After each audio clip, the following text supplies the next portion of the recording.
Hey folks, it's BillyDKY, the truth seeker that simplifies and demystifies. This is going to be a question that somebody asked me and they want to know how I would deal with this situation.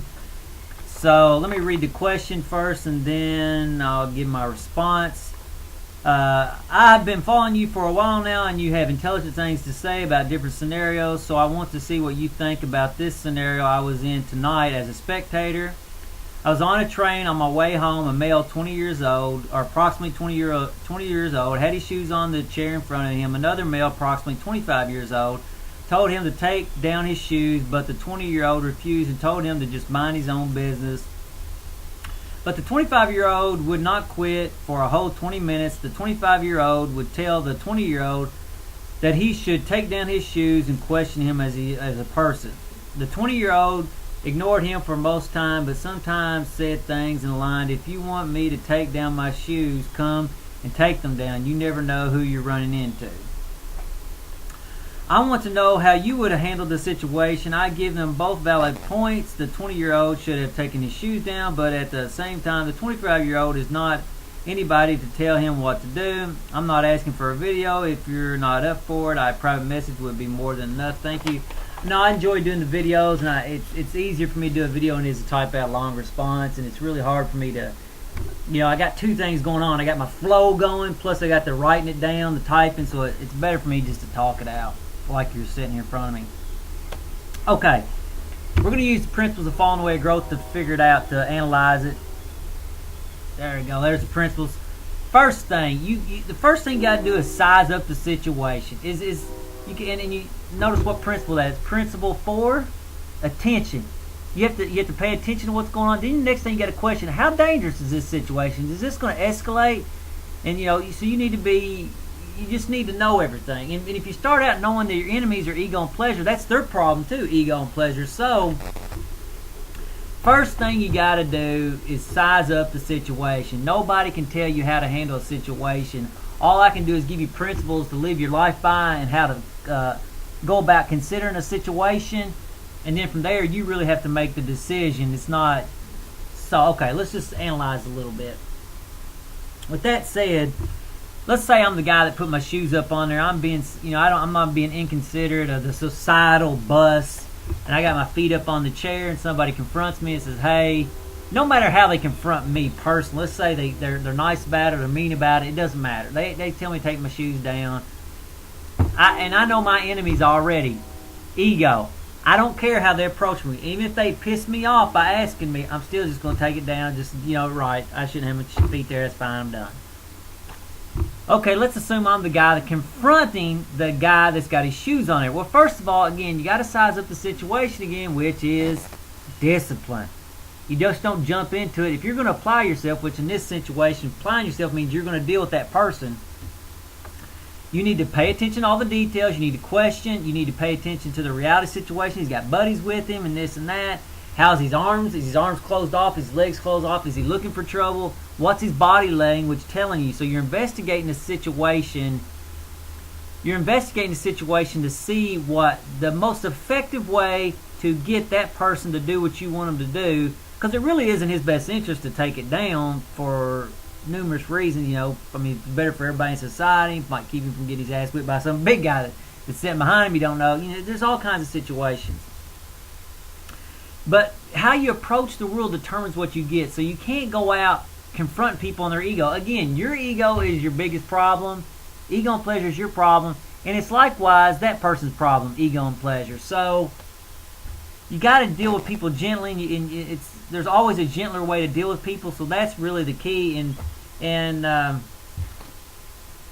So okay, let's say you're pretty intuitive. You figure out, you're paying attention to body language. You see what's going on, and you finally find a way to approach the person which you consider to be least confrontational, least egotistically burdensome, or maybe even pick another way where it engages the ego the other way, where you compliment them to get them to take their shoes down.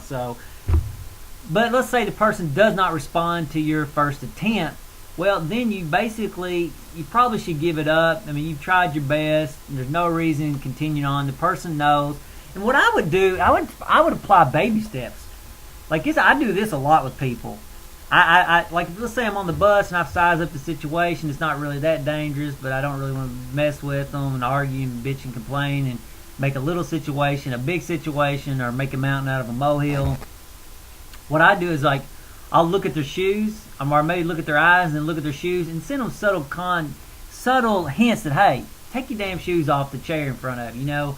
And notice too, principle 5 is question everything. So maybe you can ask them a question.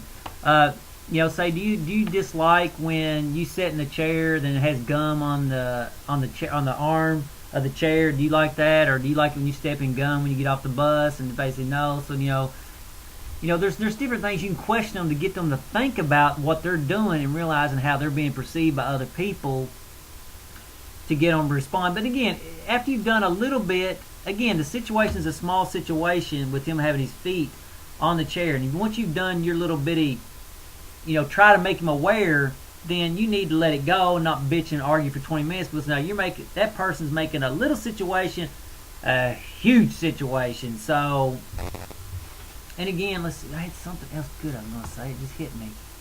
I lost it. So anyway, so that's being the person confronting. I mean, you just got to give it up. I mean, you don't, again, notice the principle, seek harmony and peace. You're confronting the person. Principle 8, seek harmony and peace. It's once you're seeking harmony and peace, you're not seeking for that person to be disciplined. You know, vengeance is mine, says the Lord. So, you know, just try gently to confront the person. You see it's not going to work out, and then, you know, you got to let it go. Okay, now let's go from the spectator's point. You're watching the situation. You don't know how it's going to go. You know, you see it escalating. One thing, you can distance yourself from the situation. Get up and walk to the front of the bus or back of the bus. Get away from it. And if you don't feel like that's enough, then just get off the bus, because you don't know who's got a gun or this and that. And there's no reason putting yourself at risk because 2 other people are acting damn fool. So, and let's say I'm sitting there and I'm seeing this situation go on. I may try something gentle too. And again, you know, when I say seek harmony and peace, you know, if you're trying to find a gentle way to deal with it, say, look, you really need to take your shoes off the chair. It's you know, we all sit on this bus, and you need to quit causing the disturbance, because really at the end of the day, the society's about getting along, you know, and just try to find a gentle way. And if you realize they're not going to do it, just get the hell away from them, you know. You know, it doesn't take but a few minutes to get off the bus, I'm assuming, at the next stop, and just catch the next bus. You know, again, you have to size up all the situation, but, and that brings up a couple things I want to talk about. This book is excellent. How to Win Friends and Influence People. It's celebrating its 70th anniversary, so you know it's good. And it says the first and still the best book of its kind, the only book you need to lead you to success. And it's got a lot of good points on how to deal with people and stuff like that. So that's definitely a good book. And 2, Lao Tzu said something from the Tao Te Ching. He said, from mercy comes courage. So if you genuinely have that person's best interest, they're typically more likely to go along with your suggestion, because if you really have their best interest in heart, then they typically know it and they'll go along with it. However, when you go at it from a confrontational, police-minded state, you know, that frame of mind, take your damn shoes off the chair. You know, you're not going to necessarily, you're causing a fight where that person may normally not fight you, and they may just fight you for the hell of it. And as far as, like I was talking about, summing up the situation, this is a real good book on the definitive book of body language. And this is not the way it came. I took the cover off, but it gives you a lot of techniques for reading body language to tell what a person's gonna. A lot of times you can tell what they're gonna say or do before you even do it. So, like if they have their arms closed and their legs closed and they got a piss poor look on their face like that, you know you're probably not gonna get a good response. So, and even if you do work on a person like that, that person you're going to try to confront, the first thing you need to do is soften them up a tad, or to get them to uncross their arms and uncross their legs, so if the body opens, the mind opens typically too, which that's what they talk about, which it's a really good book. All 3 of those books is good. I mean, the Tao Te Ching some people may not get as well, but again, you got to apply these principles. And don't try to take on more than you can handle. You know, if the situation starts blowing up, you got to quit. You know, and so anyway, that's sort of my take on the whole situation. And again, you know, you're looking at the situation, you size it up.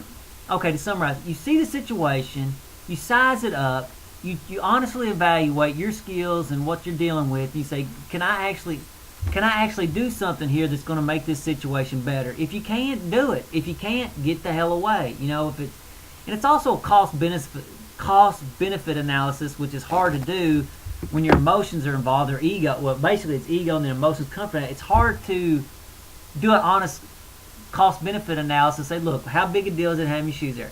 How much is it going to cost me to confront him? If he takes his shoes off, you just got to size it all up, and nobody can really make that decision on. And then, you got to size up where it's going once it starts. If you can see it's escalating, then you need to probably either defuse it or get the hell away from it. And I don't mean necessarily step in between it. If you can't put a little comment to defuse it, then you might need to walk away. So, and again, violence is not an event, it's a process that develops. So the sooner you can stop it, the better. It's like a bad dog. The sooner you can make it quit, the better. Till the next video, later, folks.